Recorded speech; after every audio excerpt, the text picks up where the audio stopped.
This conference had a different feeling to me. It had a nostalgia feeling, but it had a very tangible feeling of everyone happily moving forward and their businesses doing well. Overall, the vibe was extremely positive.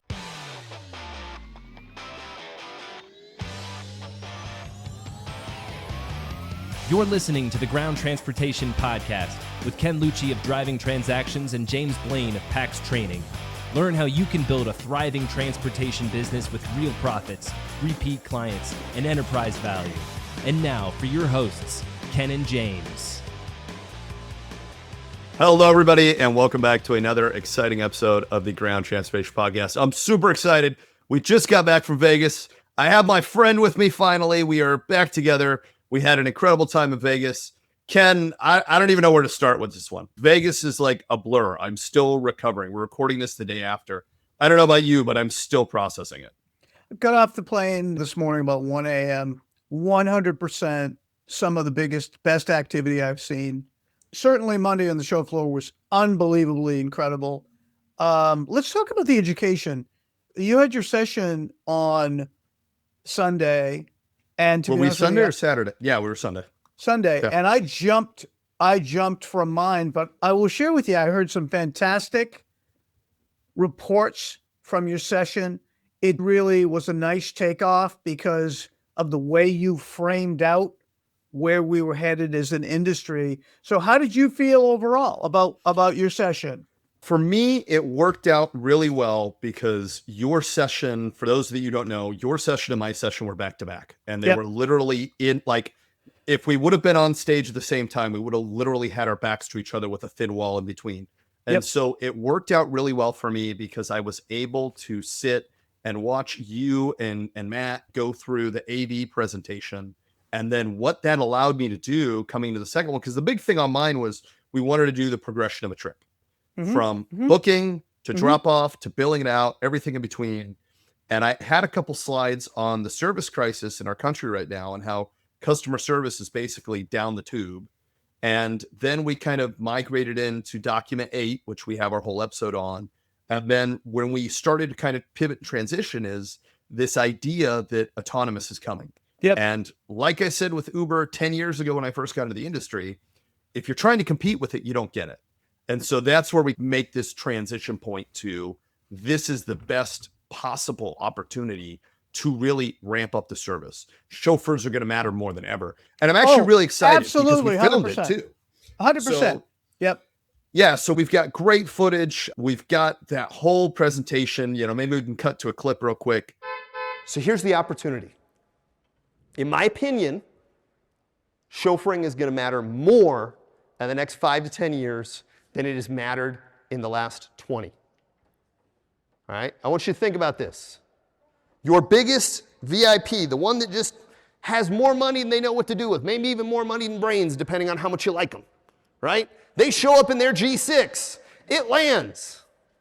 The Waymo is still trying to figure out how to get signature to open the gate to get to the jet, right? Or one of the guys on the ground crew thought it'd be funny, and they put a cone on the hood and it's stuck. Right? It's the same idea we have. Like, we're going to see the Honda Civic roll up right up to the jet, right? Yeah, no, sir, hop into my way. Yeah, no, we are the top. Matt Doss said it in the last session. We will be the last one to get infiltrated. And only if we decide to compete. The biggest thing with the whole autonomous revolution, with everything coming, with everything going on, is that you have to have a team of chauffeurs. Chauffeurs matter more than ever. Anybody here taking an Uber Black? Did you hear about GM's new policy? They're not going to sell Suburbans or Escalades to Uber? Yeah, it's BS. They'll sell them to anybody. They don't care. They're going to take the money. So when 2 Suburbans pull up, which one do you think I want to be in? The guy with jeans and a t-shirt sitting in the driver's seat, or the one that's standing there with the door open ready to help me with my luggage? When I'm getting married, right? If you're a retail guy, most important day of my life, you think I want to try and figure that out on the rideshare app? No. We are going to matter more than we ever have. I was a little sad because we didn't get everybody in your room into mine. Your session was packed. Don't get me wrong. I have plenty of people in the other room. But man, it was shoulder to shoulder in yours, my buddy. Well, thank you. I want to talk first about the scaling, smart scaling Right. on noon to 1:15. Did you go to that? The smart scaling, I Bill didn't Gallagher, make it to. the No, I scaling didn't make it to coach. Bill's. Okay. So How was that one? All right. So it was 12 noon. I just went in Okay. to say hello to him. Yeah. And before he started, and then I kind of got trying to do my prep for our session, which, went off at 1:30. So, but I will share with you, he is such an impressive guy, Bill Gallagher, scalingcoach.com. And I said to him, I would really like you to come on the podcast only because there are a lot of people in our industry. Well, let me back up. There are some consultants that try to be jacks of all trades that talk about, let me help you scale your business. But fundamentally, I believe scaling expertise is like financial expertise. And he really nailed it. I was so impressed by the fact that the industry brought him in and didn't try to job it themselves, right? Have an operator go up there and talk about scaling, because there's a hell of a science to it. And it's an interaction play between the owner of the business, who is usually the one who's standing in the way himself. Yeah. But yeah, so I was very happy with that. To be honest with you, the EAV session was the first one that was done at the conferences. So I think that accounted for the packed audience. I wasn't happy with it. Not important to go into the detail, but it was the first one. You can't drop a bombshell like that. Really, that wouldn't happen. No, I mean, let me ask you, is there any one piece? Because I got to tell you, I thought you did great, Ken. I think that we failed to come to a crescendo. We failed to come to the final act of the play, where the entire plot was exposed and the audience left with the wow and they left without the actionable items. I have a pet peeve about that. I'm not up there to give my opinion. I'm up there to say, this is what the data shows. And this is where my opinion on the subject is based on that data. And we spent a lot of time on the current data. I don't think it's such. We tried to pack in a ton of stuff. And I think that the entire subject of AV is very complicated. And the biggest difference that we did not touch upon, and I think we failed miserably at it, was the connection between AI and AV. And I think some things were brought up that were, 10 years old. The data was 10 years old. And the convergence of AI and AV, those two things are creating a strategic inflection point that makes this a matter of when, not if. I don't think we failed to deliver the message.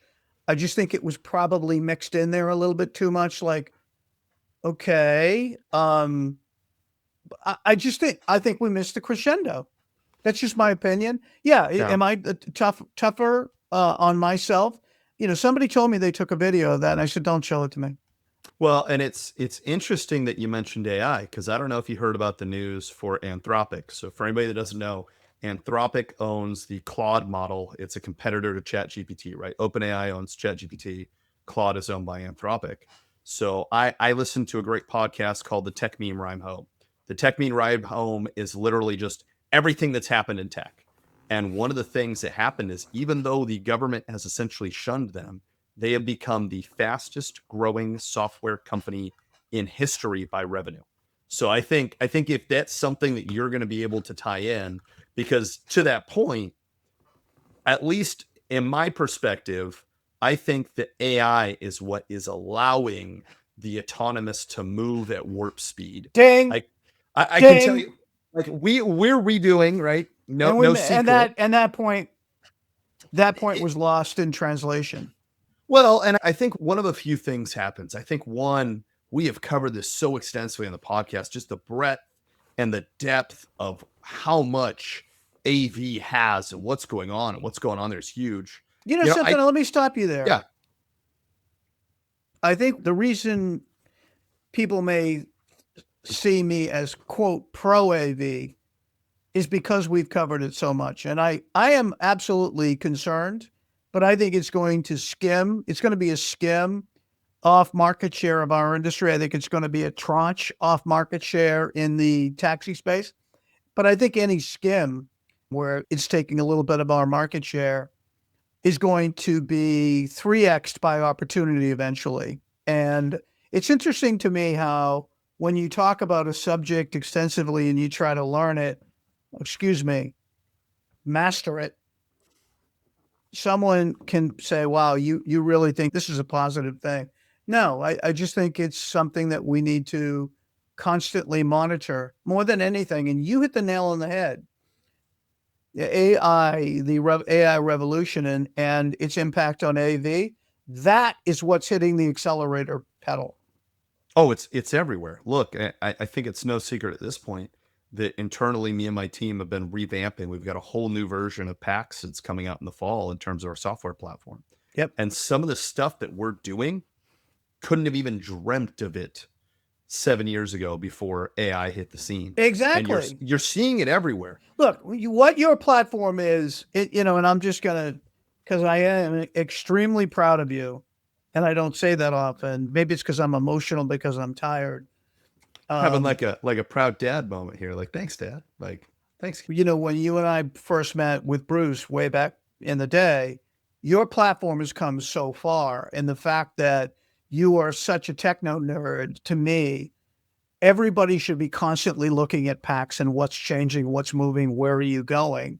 And you've done a great job. But anyway, the other session on Sunday that I thought was fantastic was capitalizing on the emerging leisure travel.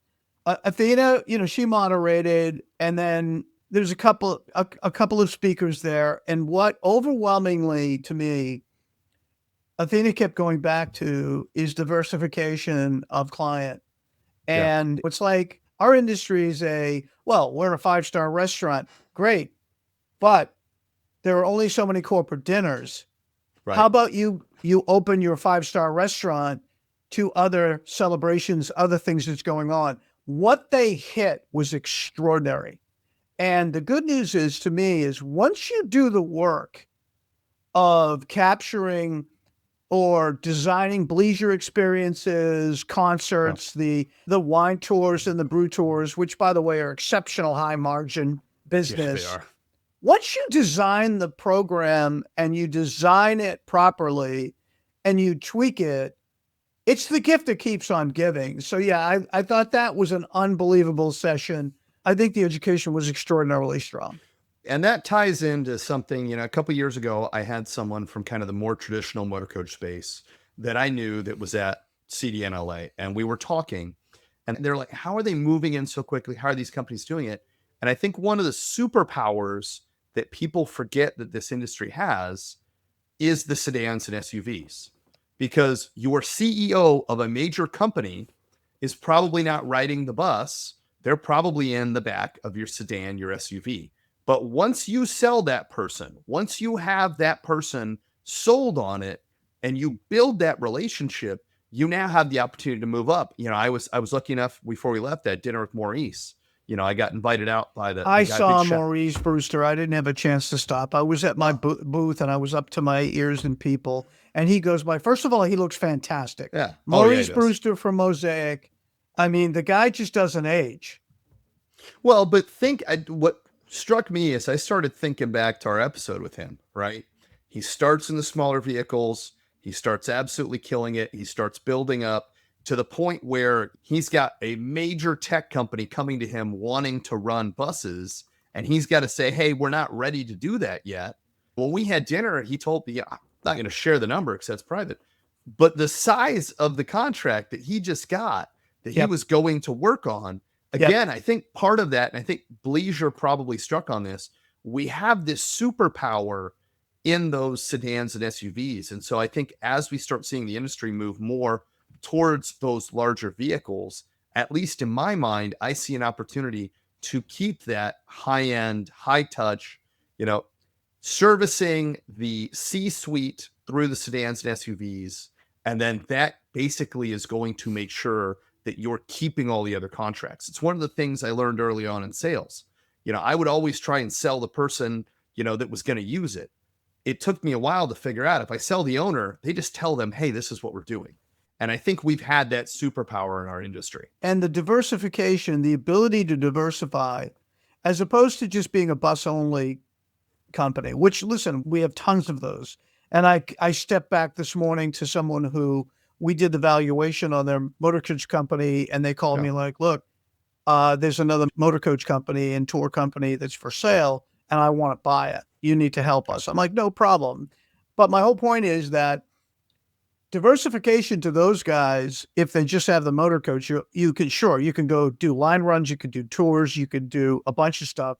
But because we have diversification of service, diversification of fleet, diversification of experience, we have an unbelievable ability to grow. It's just putting the work into creating that diversification. Somebody said 100%. to me, we have a great client, very profitable, who says, I just don't want to do weddings. I don't want to deal with brides on the weekends. And I said, I understand you completely. I'm not going to talk you into that, but there are plenty of things on the weekends that you can do that are not all encompassing.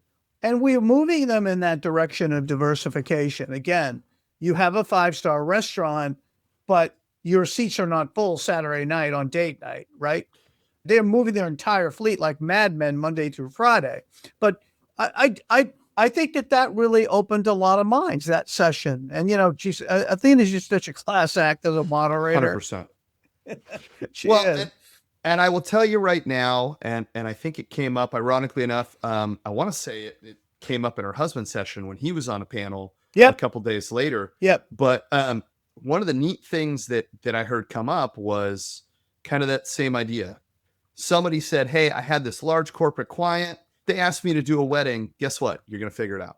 And they actually brought up an example where they had somebody on the other side of that.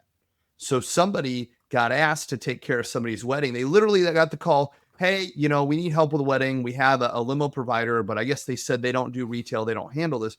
Can you help us out? And they ended up taking that entire client because they knocked the wedding out of the park, which to me is obvious because there's the emotional attachment, right?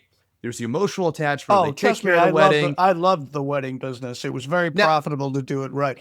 Yeah. But to the point, you don't have to be in the wedding business. One of the big things that came up, and one of my favorite sayings that I've coined is when transportation's done right, it's transparent. The big thing with this is if your best client calls and says, hey, I need help taking care of my wedding. I don't care if you don't do retail, you figure out how to take care of it. Because if the CEO's daughter is getting married and someone else knocks it out of the park, just like in this story, that company ended up taking the work and eventually becoming that trusted partner. So I think there's some lessons in those different pieces as well. Absolutely. So let's switch gears a little bit. Managing risk, controlling costs, and protecting your brand. Tim Flanagan from Lancer was the speaker. So I stopped in. I tried to stop into all of them, right? Get a taste, get a flavor, and I was in there. And they gave you a shout out. Oh, really? Yeah. It's no secret that we are partners with Lancer. Yeah, and we they love gave you a shout out by name. It was really good. It was solid. I'm heartbroken I wasn't there now. Yeah. Well, I mean, you guys are the gold standard of chauffeur training. I mean, just like I like to think we're the gold standard of financial analysis, valuations, and data analytics now. So I guess what I'd like to hear from Tim is, does he think they actually got it? Are they listening now? Or are these guys or the operators still, they're almost like in denial that managing safety every minute that they're open, they have a vehicle on the road. Managing safety is, oh yeah, I have telematics, click. I check the box. If you ask me what the threats are to the industry, service to me is number one. The lack of service, and we've gone down that road, but that's number one. But number two is we got to get this insurance crisis under control. And the operators think it's the insurance company's fault, and it's not. You and I have had conversations with Tim Delaney from Lancer. Michael Gaddis from Cable was on. And Steve Freeberg from Research Underwriters. Yeah. And the list goes on. And the list goes on, and they all say the same thing. You know, commercial vehicle is a loser, and a lot of it is out of their control, the insurance company's control, it's tort reform, et cetera. Well, but they talked about, did you make it to Association Summit? I did not. That was right after after my session. So I bolted as soon as I got done. I ran straight to Association Summit. I got there a little late because I had so many questions for my session, but I literally ran straight to Association Summit because I'm lucky enough. I serve on the board in New Jersey and I serve on the board in California. And so I wanted to make sure I was there. And one of the things that comes up every time is what's going on with insurance. And one of the biggest issues that we are having is you have this cost per incident problem. So completely devoid, completely separate from how you feel about insurance.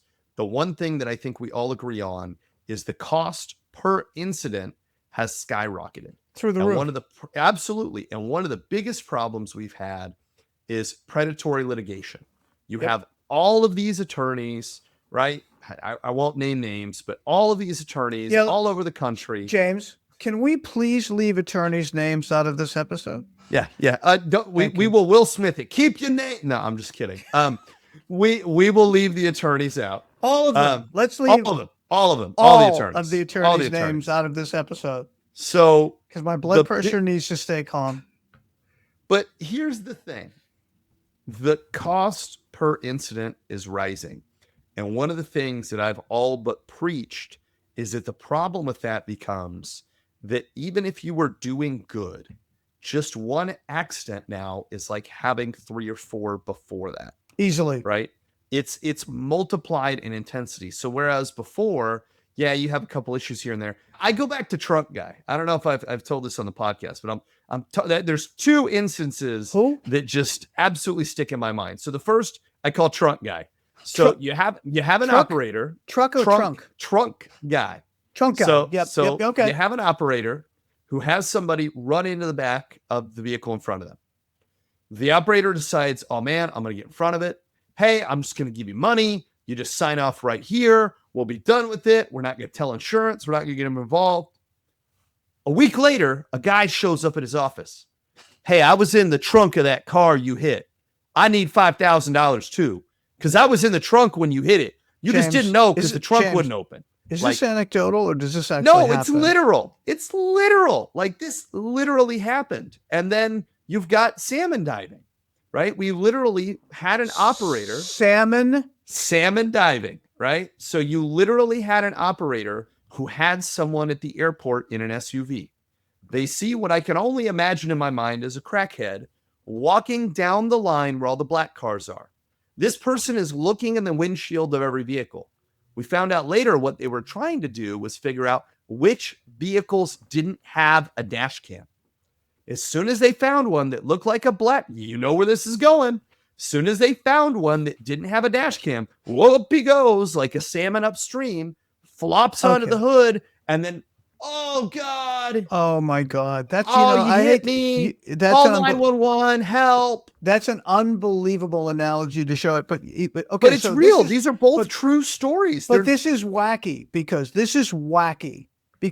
I was on the flight back. And an operator sat down next to me. I'll just give him a shout out. Sean Glasgow from Peak. Oh yeah, I love Sean. And I was talking to him about a conversation I had with a New York operator, Ravi from TCI, Town Car International. We're going to have Ravi on the podcast anyway. So I said, Sean, I'm really naive. Ravi from TCI was telling me about the scammers in New York that stop short in front of you. Yeah. And then they crash like 10. Oh, dude, they'll back into you. They don't they'll stop and back into you. They don't care. They'll stop, they'll back into you, and then they'll demand money on the spot. On the spot. Okay. Yep. So it's unbelievable to me that Ravi tells me that. I sit next to Sean. Sean's like, Ken, that happened to me years ago. I was going around the corner. The lady was there. She slams her brakes on and no damage. But the cop comes up and says, listen, I hate to tell you this. She's going to be one of those people. Your lawyer is going to get a phone call. But my whole point was, without going into that much detail, this subject has come up. I just didn't realize how many scams there are out there. Well, I mean, there's scams all over the place. But the other thing is, I don't want to go too far into the weeds, but we've reached an environment of a entitled lottery mentality, right? I Say that deserve again? this, an I do. Okay. entitled lottery mentality, Okay. right? Like But yeah, we've but reached the point. Well, you hit me, I should get $1 million. I deserve it. But you know, at the end of the day, you just made the case for every single vehicle. And Sean said this to me, Ken, you need your cameras front and back in your own personal car. Yep. And you just made the case that you absolutely have to. Everybody should be investing in the telematics. And it's funny. I was with this dovetails. I was with one of the biggest operators in the industry offsite. We had a meeting, and he said to me, we have cameras in the front, inside the vehicle, and facing back. I said, what do you do when a client says, I don't want that vehicle? I don't want the camera inside. It's on every profile. Oh, this comes up every time we discuss the Platinum Safety Program. Right. It we put a cap on it, okay? Or we assign that guy, we say right in the special instructions, take that camera, the inside camera, and take it out. Okay. And I said, how often do you think that comes up? He said, in reality, about 1% of the time, maybe less. And I'll tell you what. And they hammer on it, by the way. They hammer on the safety aspect of it. But that better be a damn valuable client, because I'll tell you what. Oh, yeah. There's an instance where a lady was in a wheelchair.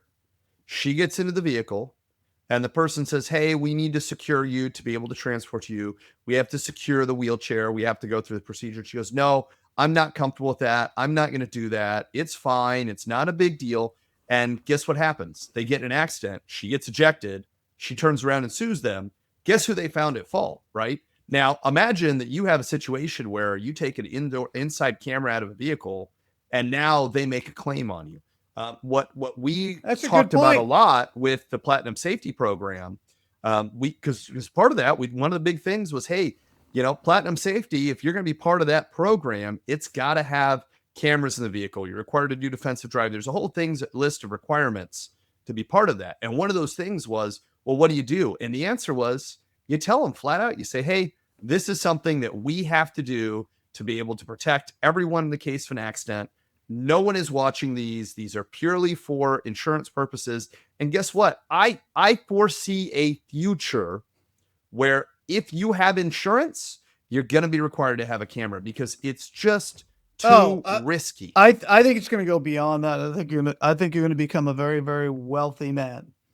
I believe that it's going to become mandatory at some point. The Platinum Safety Program will have to be mandatory, and they'll have to have periodic and constant supervised training. Yep.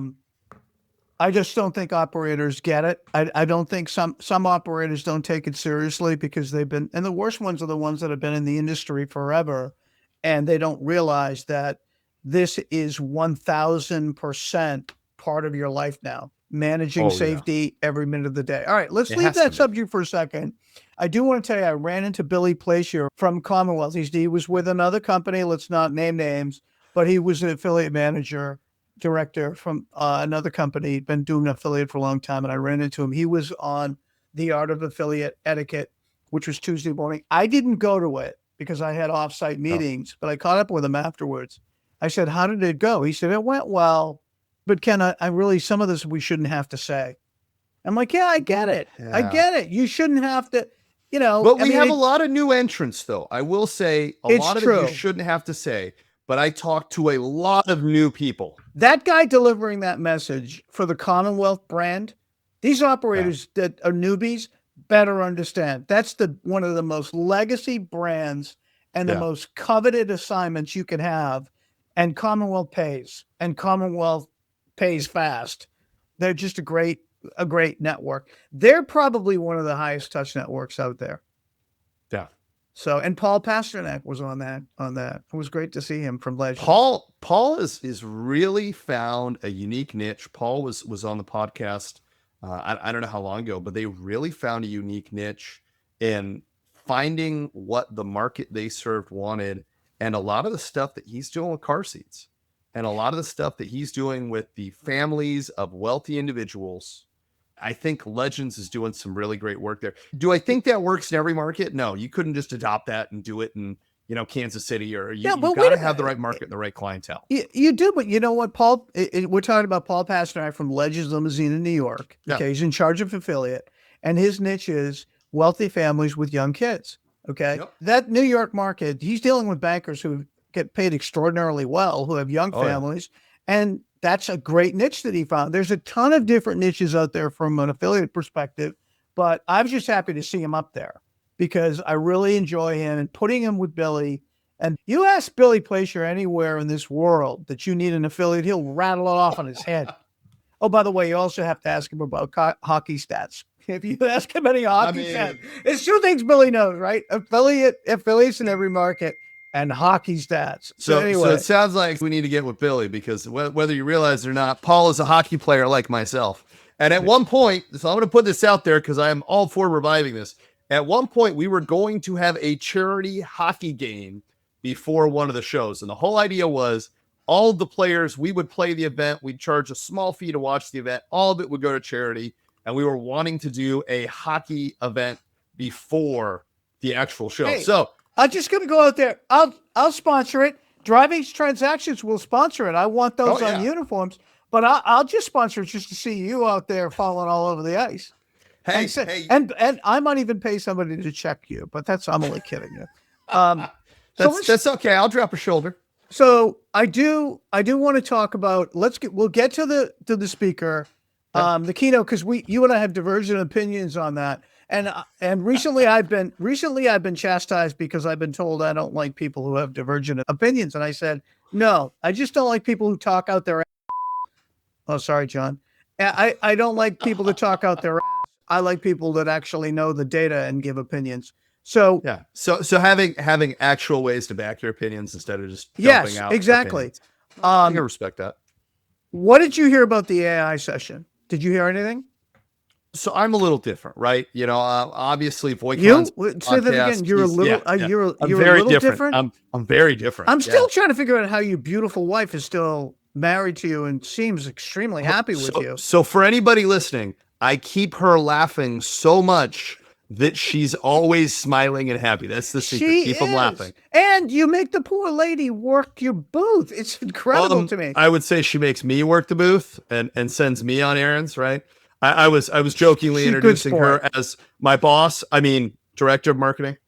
No, so for me, it's a little different because, Voicon's been on the podcast. He's doing a lot with AI. I work closely with Sam. I did not get a chance to see him. Yeah, Sam does a lot with AI. If you haven't seen Sammy, man, I mean, dude, he's jumping Sam? all kinds of AI generated stuff. So for us, if it's not really high, like it's, I'm not going to say it's difficult, but I mentioned the tech meme ride home.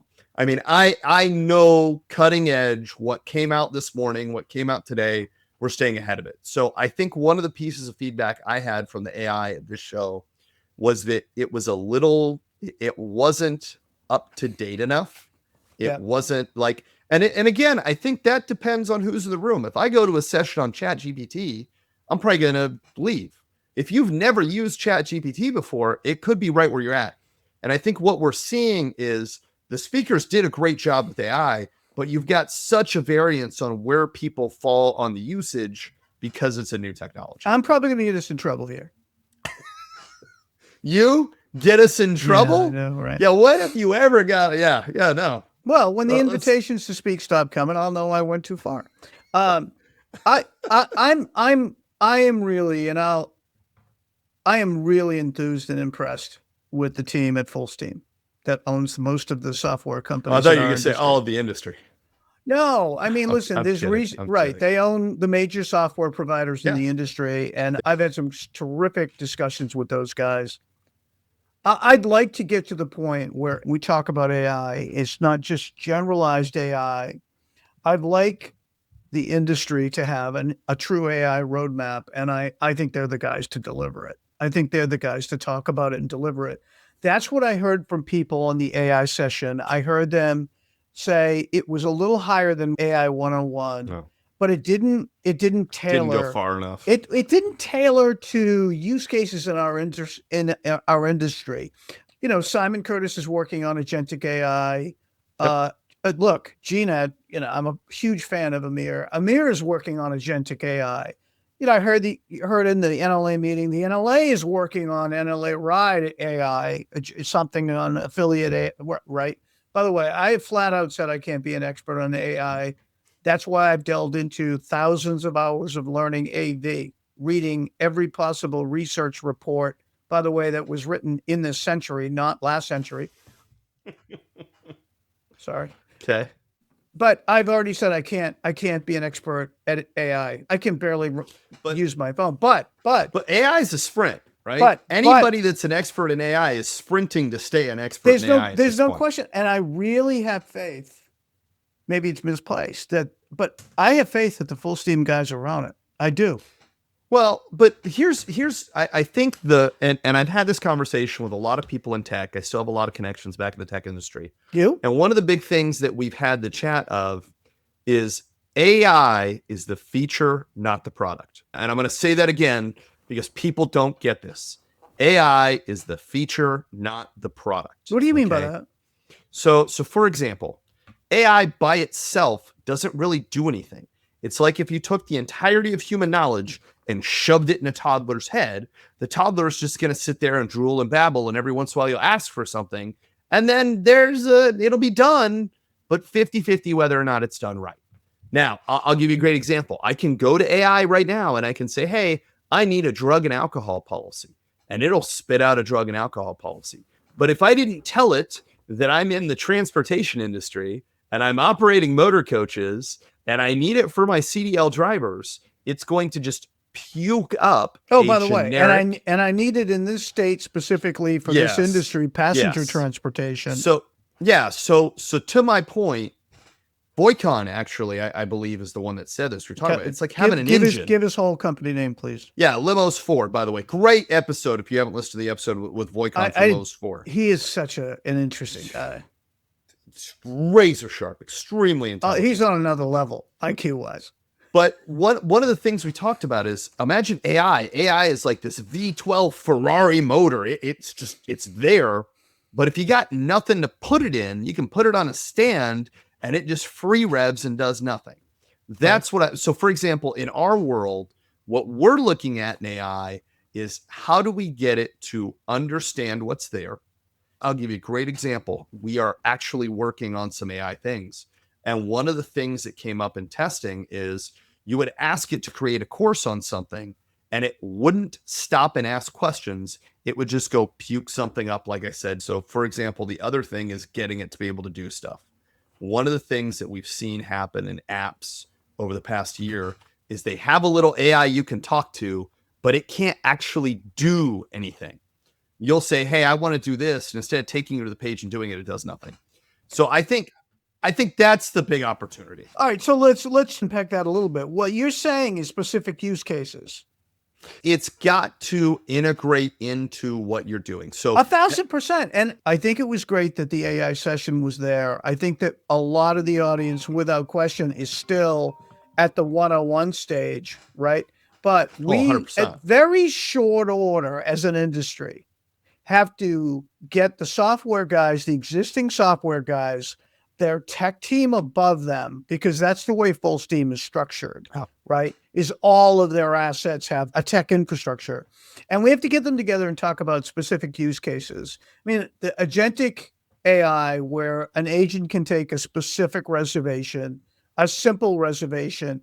Hey, this is Ken Lucci going from my house, only have one house, going to the airport, flying out of Salisbury because it's the closest to my house, right?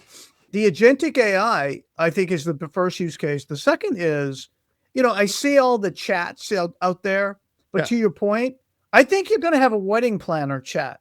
I think you're going to have a corporate group and meeting chat. I think you're going to have a global airport transportation chat, right? So to your point, I think now it's not just, hey, let's talk about AI.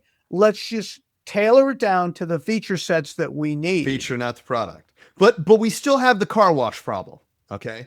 We still have the car wash problem. Which is? The car wash problem is when you tell AI, you say, hey, I need to go over to the car wash. It's about 100 feet from where I am now. What's the best way to get there? And it says, well, the best way to get there, if it's only 100 feet, you should just walk there. And you say, great, how am I going to wash my car?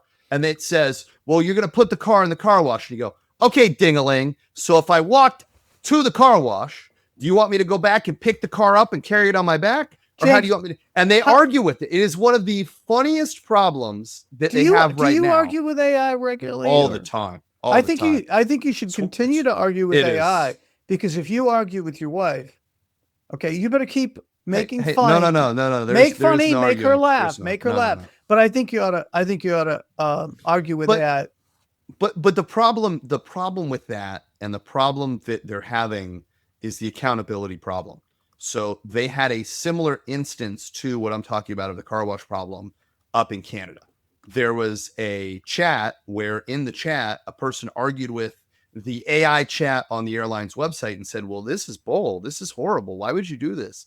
I deserve to be compensated. And the AI went, you absolutely should.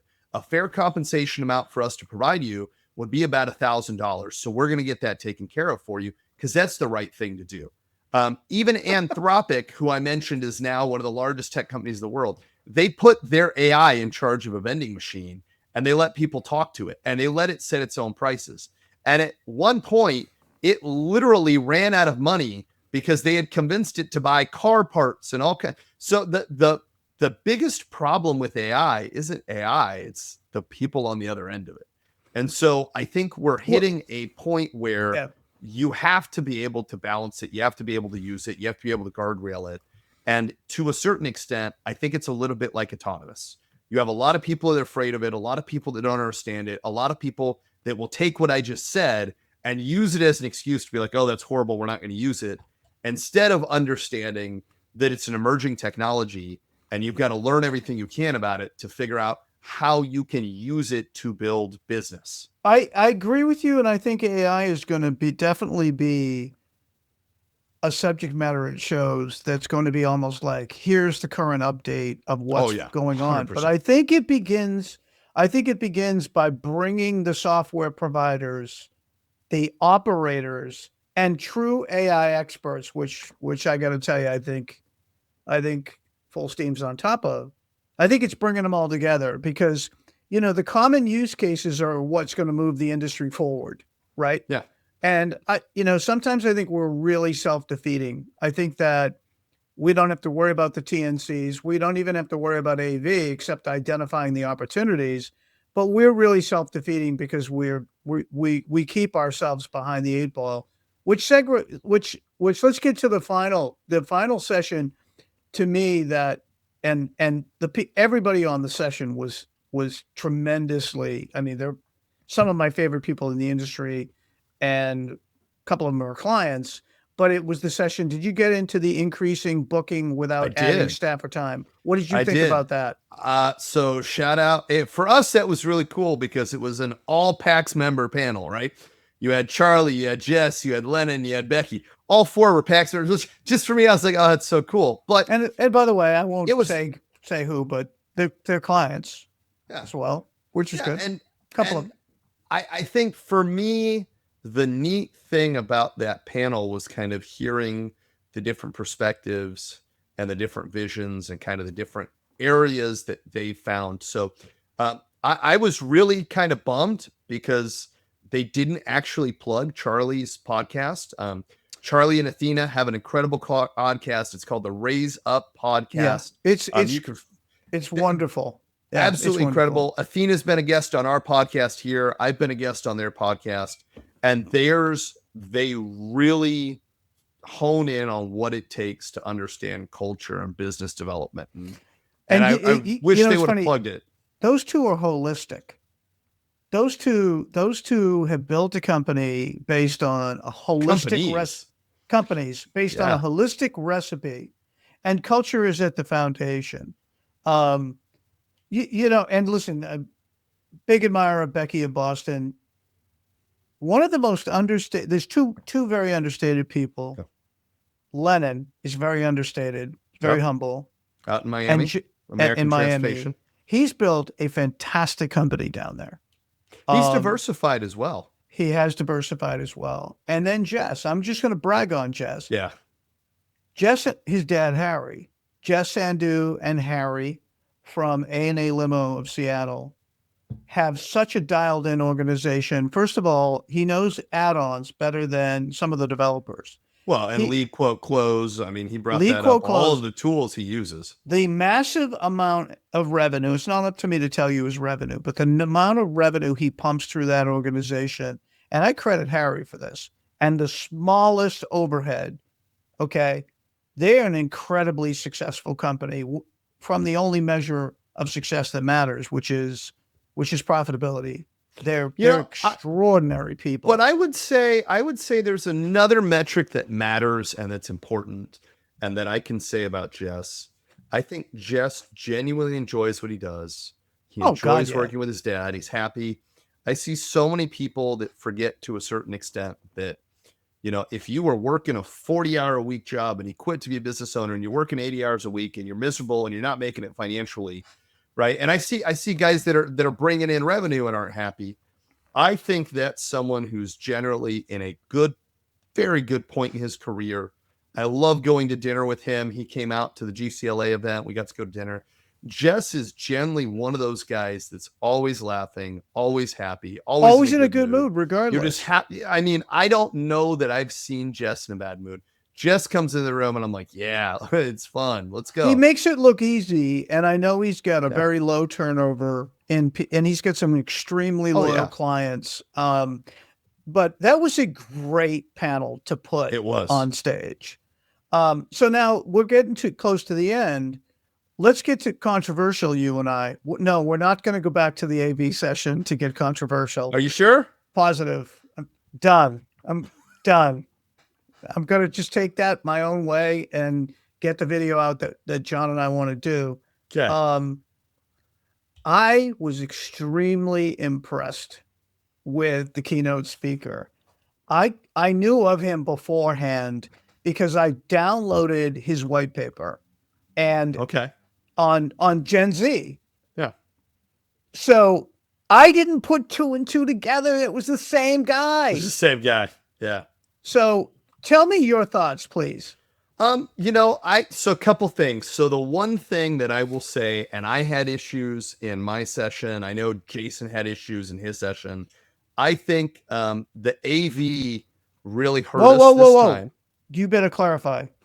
The audio visual, the microphones, right? So for those of you that weren't there, at one point, he's got like a cluster, like a bouquet of microphones, just trying to see like, hello, hello, hello, hello. Couldn't get them to work. We had similar issues where we were having people that couldn't hear us. I think that did him a bit of a disservice, and that has nothing to do with him as a speaker. That just makes it tough to follow. So I think there were things that got lost there. We didn't have that kind of AV problem with my session. I did with mine. I had a whole section of the room that they couldn't hear, and I felt awful because they kept going like this, and I'm like deafeningly hearing myself above my head, but apparently in that corner of the room there was no audio. So that was kind of an all-day thing. For the people in the audience who didn't go, this guy's name is Jason Dorsey. I love the way he presents himself as a researcher and a speaker. You know, he's written a couple of books. The definitive book he's written is a book on Generation Z. What's it called? Z-economy. Yeah, I think it's something like that. And you know something? I didn't buy it. I downloaded the white paper many months ago because my clients are telling me they can't get the kids to come to work. But I ordered, while I was sitting in that room, I ordered his book on Amazon. I found him extremely engaging. I found him to have the right combination of great personality and substance. I loved his presence on stage. Honestly, I wish I had half that presence. I think we all do. And he's been on 60 Minutes CNBC. I am so surprised. I shouldn't say surprised. I'm so happy that the CD and NLA are going after guys like this. And this guy was an A player speaker, high in demand. And I thought he was great. But you maybe have a different of opinion. You know, for me, I am so it's funny because we talked about at one point, he talked about kind of the two different types. So my wife and I were talking about playing the two different types of millennials. So there are millennials that are like myself, that have businesses, that are on our way up, that are building, that are working, that don't kind of fall into the very typical thought there. And then they have the ones that I think everybody kind of rolls their eyes at. They're like, oh man, what are you doing? Why are you doing that? I think for Wait a me, minute. Do you think that's because it's? I don't want to. I don't want to be ageist, but you're on the cusp, aren't you? I am. And I think, and for at one point they actually, and maybe it's just me, but I for a long time didn't consider myself a millennial. I don't even think my age group at one point was. And so I think we have those of us that fit more like the previous generation. We're not afraid to get our hands dirty. We're not afraid to work on stuff. We're not afraid to do things. I, for one, if something broke on a car, I'd get my toolbox out. I'd go build something. And then I had people that were maybe a year or two younger than me that can't even pump gas in their car. And so I think that for me, I think a lot of it gets put on there. And I think for me, nothing against him as a speaker. I thought he did an incredible job. I think a lot of it almost gets put on too much. People are too focused on this generational age gap and how I focus on this and how I focus on that. I agree with you there. I think that there's a cutoff in age, though. I think also there's a cutoff in stage of life. I mean, Right. you had no choice but to grow up. You have kids. You have a beautiful wife you got to keep happy. I don't know how that happens, but whatever.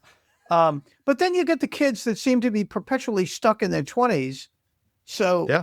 right, with no responsibility, the living. But there's a difference in mindset. There is a difference in mindset. There is. Can I ask you a question? I mean, I'm being Yeah. serious here. Do you think progressive politics plays a role in it?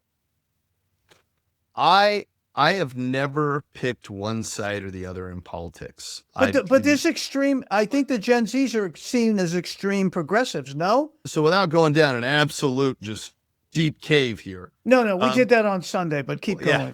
When I was growing up, I had family from Spain. Spain has not one political party, but various political parties. They literally have a socialist party. So you would always see them fighting and dividing. The one thing that I think we've seen happen in the United States, and I don't care where you land on the political spectrum, is that as a country, the gap between the two-party system has never been wider, in my opinion. And so I think what's happened is a couple things. I think one of the things that he talked about and we were going over when he was presenting was the environment and technology. And it was funny because when he asked, like, what do you think is the most important thing about shaping everybody's like technology, music. And I went, trauma. How much childhood trauma did you have?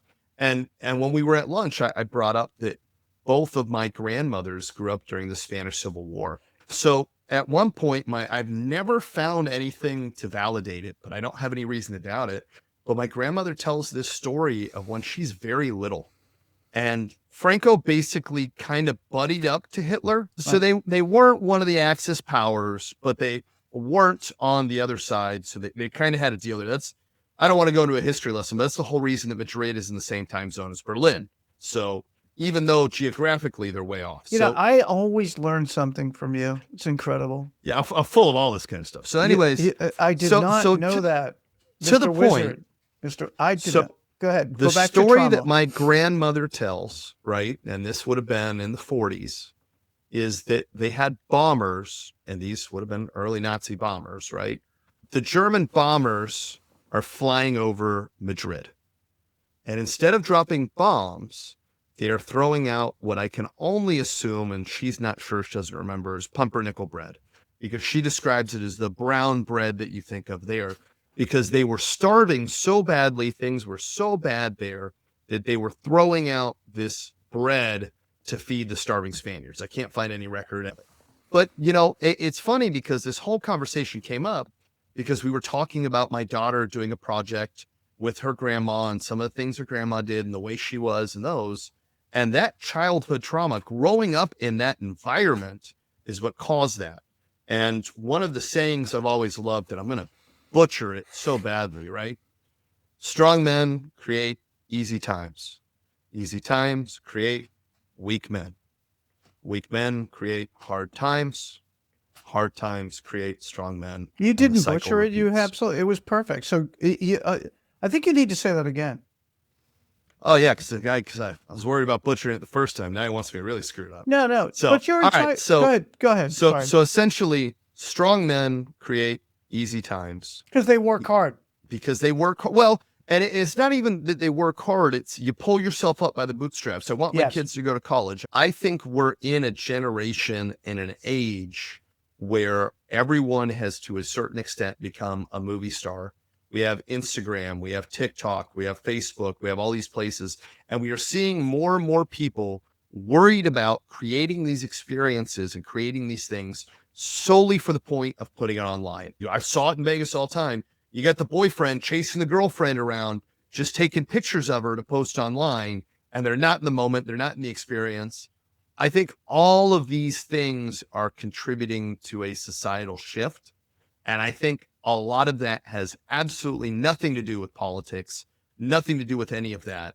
But I do think to a certain extent, we are seeing people getting grouped into categories based on what they think the stereotypical And left and right are. stereotypes, right? 100%.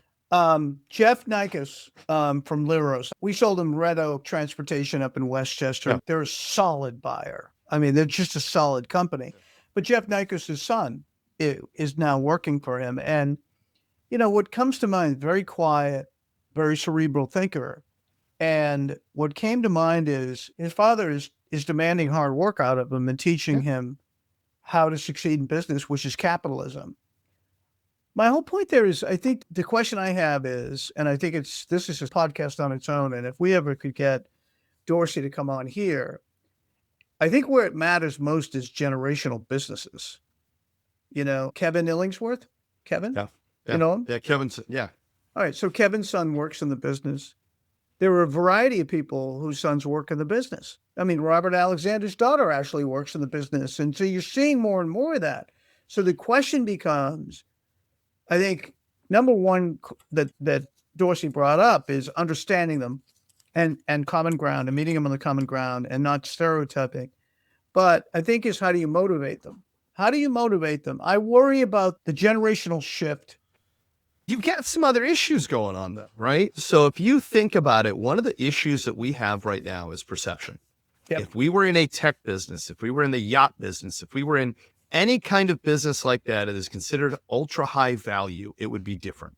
Yep. But when I take my kids to the movies, the guys that are driving the bus in the movie, oh, it's a fat, lazy bus driver. And what we don't realize is the perception. One of the best people, and I would absolutely love to have him on the podcast, is Mike Rowe from Dirty Jobs. And one of the things that I love about Mike Rowe and what he did with Dirty Jobs is it's a dirty job, but somebody's got to do it. These are all trades. Now, ironically enough, a lot of people that were working in offices, a lot of people that sat at a computer crunching numbers all day are all about to lose their job. But do you know who's going to charge you double?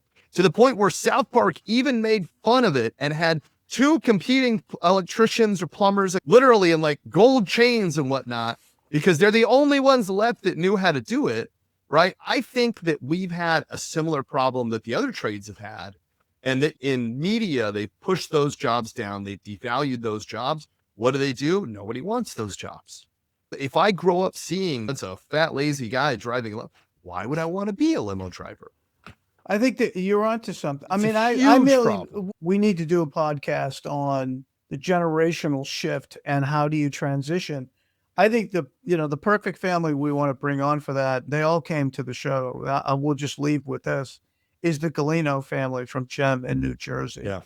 They came out to the show and we invited them on the podcast to talk about generational. So let's wrap it up. I think it was one of the most successful shows out there. I think that I agree. just, getting back to the gem, there was a woman of the industry association meeting about Barbara, who's Chirico, is started, I hope I'm not murdering the last name, who started Gem. And then we had Dawson Rudder, who gave his origin story. I kind of think that origin story live stage session was because we had him on the podcast telling his origin story. I can't, I don't know if that's true, but a lot of what he talked about on that stage, which was just unbelievable to see, he talked about on the podcast. This conference had a different feeling to me. It had a nostalgia feeling, but it had a very tangible feeling of everyone happily moving forward and their business is doing well. I definitely felt that overall the vibe was extremely positive. And I felt that there's a lot of new blood in the industry. I think that, no question, we have some work to do there on education and business acumen.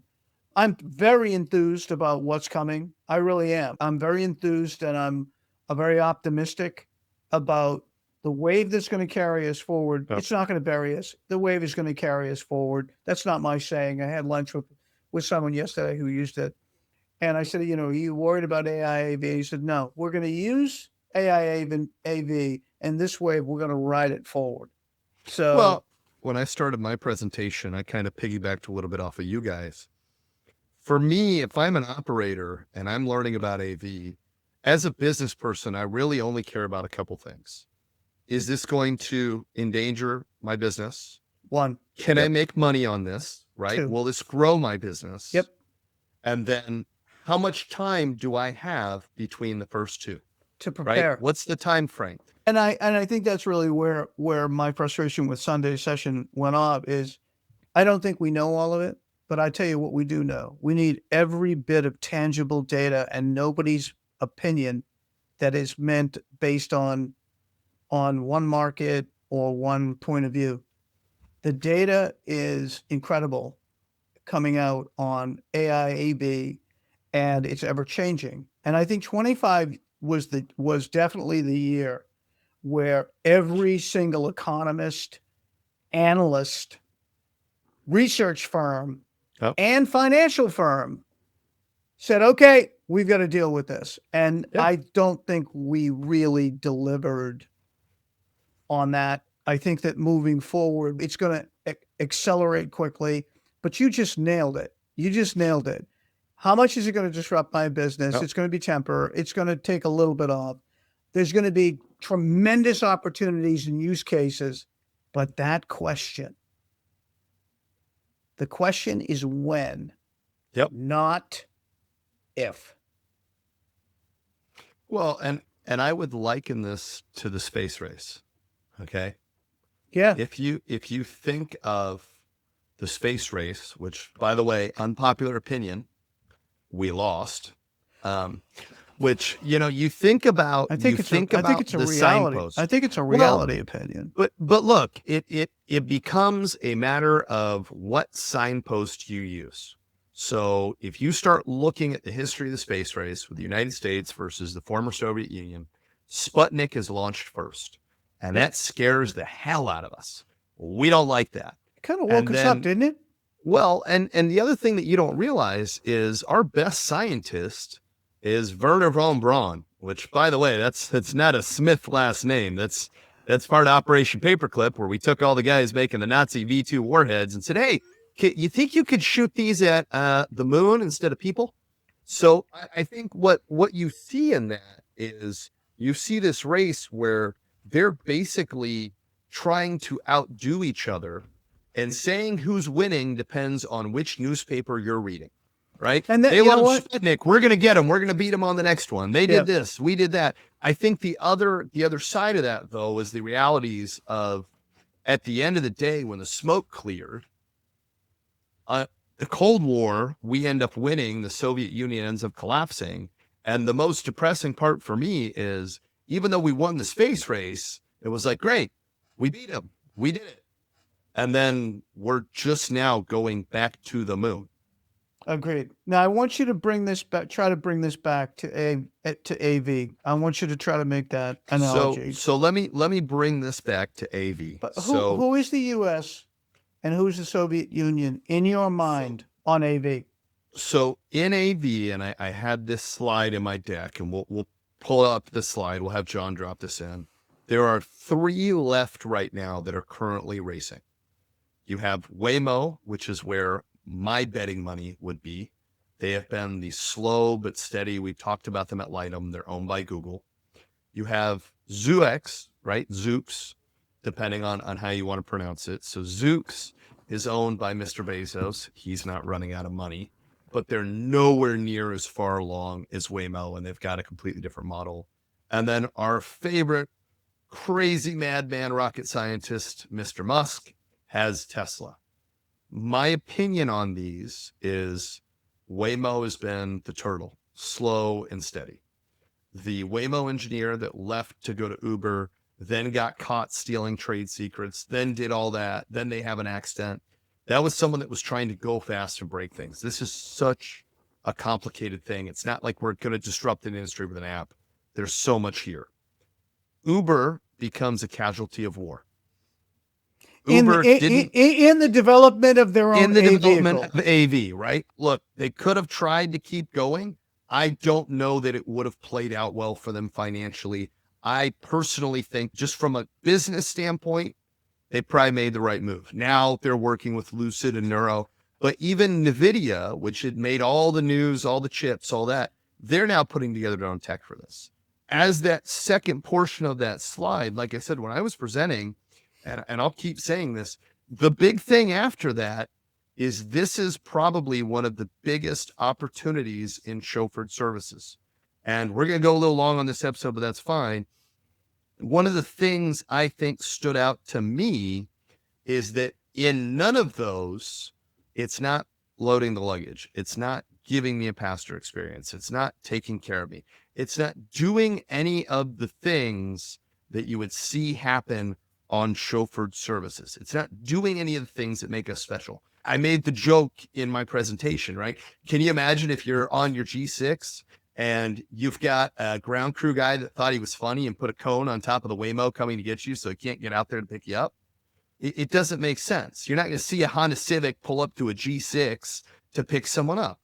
The expectation is that's a sharp-dressed professional chauffeur that's going to coordinate with the ground crew, get everything in the back, get that VIP in the back, and by the way, be able to drive under the stadium, be able to drive to the back entrance, right? I can tell you right now, Waymo's technology will get really good, but there are situations where it doesn't make sense. They had an incident a couple days ago where a Waymo was blocking the street. The cops had to drive into the Waymo, put it into manual mode, and pull it out of the way. And there's always going to be a place for us. Right. And those things will eventually come to a head to the point where they will have to find solutions. Yep. On our way from novelty to normalcy, that's absolutely 100%. They're going to address it. But anybody thinks that Google, Zoox, or Tesla are going to leave the autonomous robotaxi space because they can't figure out an insurance or regulatory model, I'm just going to flat out say it. You're ill-educated, ill-informed, and you're naive.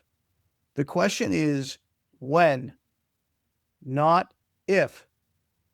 And I think that it is, to your point, a day-to-day, week-by-week changing in technology evolution. I'm not sure the conference is the ultimate place to settle that. I think that we're leaning towards more is this forum. We're leaning more towards 20 groups, white papers. I would go even further, Ken. I would say if you're a business owner, I think for you, your biggest thing is to be keeping an eye on it. You're driving down your lane and this is coming up in the other lane, and you need to know where it is and you need to be aware of it, just like you would anyone else driving around. Yeah. And listen, I don't ever, and I would never profess at all or have no interest in delving into the legal or regulatory. That's not what I do. But I will tell you, the financial and business strategy aspect of this is what we'll stay on top of. But my whole point is I don't know that you can do good justice to that in a 1-hour session. So we're going to keep focusing on this year's annual report, which is due out in June. We have been asked to come because of the session on Sunday, so I guess it didn't go that bad. we've been asked to come and speak in front of 3 of the biggest industry 20 groups. All of the owners of the networks came to me, and including a couple that weren't there. Hey, listen, we want your report when it comes out. And it's an evolution. And you don't ever have the outcome of an evolution or revolution in the beginning. You just don't go. What you do know is there's several different ways it can go. And I'll tell you what, one way is not that it's not going to happen. I would tell you right now, the more I see people trying to fight things like that, the more I think of all the industries that don't exist. Can you imagine if you were a telephone book printing company and you said, no, it's always going to be relevant. We don't need to do it online, right? I was sitting with my wife, a big In-N-Out fan, if you don't know that, but we snuck over to In-N-Out on the very first day. In-N-Out Burger, for those who don't know. In-N-Out Burger, yep. Which, by the way, incredible business story. And there was a pigeon, and the pigeon was there asking for pieces of just any food. And I looked at my wife and I said, every time I see a pigeon, I feel absolutely horrible. And my wife said, well, why? And I said, because they're the ultimate sign of how relentless and how careless progress is. We created pigeons. Pigeons used to carry messages. Before we had computers, we used to race pigeons, and now we call them flying rats. My point here being that to a certain extent, nobody here is a pigeon, but that's how absolutely relentless progress is. And in business, you have something the pigeon never had. You can find the way to make progress work for you and surf that wave of progress instead of becoming a relic begging for scraps at someone else's feet. Right. And true. And honest to God, the keys to that to me is constant education, evolution, the ability to change. That's why I say I'm not positive that a 1-hour compressed session does this justice. Maybe I'll change my mind a little bit, but I'll let you know when our report is done. And look, I'm going to cite every bit of published data I can find from all the manufacturers, from Stanford, MIT, McKinsey, the gold standard, which is Goldman Sachs. And we'll just keep going. Like you said, I think it's coming. I think it's something that'll be here. I think the biggest thing that we're going to see is we're going to see another culling. It's going to be like when Uber came and the people that were not true, actual providers, we don't see them anymore. I think we're going to see the same thing. I'm going to see the people that just have drivers get replaced, but the ones that are motorcoach operators, the ones that are actually assisting passengers, the ones that are creating and building and diving into the value are going to be more successful, more valuable than they ever And this is just literally going to be another diversification point for them. It's going to be interesting to see how it evolves. James, thank you very much. I have to tell you, best part of my week. You brought us into this. I'm very satisfied that these shows have tremendous value to the industry. 100%. I know that as a business owner, I get value out of them.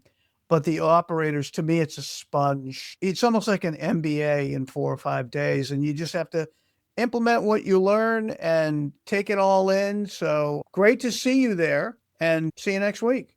Yeah. To everybody that came up and said hello, I want you guys to know right now, I can see each of your faces. It really does mean the world to us that you guys find value, and we love that you enjoy the podcast. Oh, please I keep lost listening. count. Maybe a couple dozen people said to me, we love your podcast. So I feel good about what we're doing. James, we'll see you next week on another exciting episode of the Ground Transportation Podcast. My name is Ken Lucci from Driving Transactions. He's James Blain from PAX Training, the #1 chauffeur and driver training in the industry. And John, good luck editing this one down. Thank you for listening to the Ground Transportation Podcast. If you enjoyed this episode, please remember to subscribe to the show on Apple, Spotify, YouTube, or wherever you get your podcasts. For more information about PAX Training and to contact James, go to paxtraining.com. And for more information about driving transactions and to contact Ken, go to drivingtransactions.com. We'll see you next time on the Ground Transportation Podcast.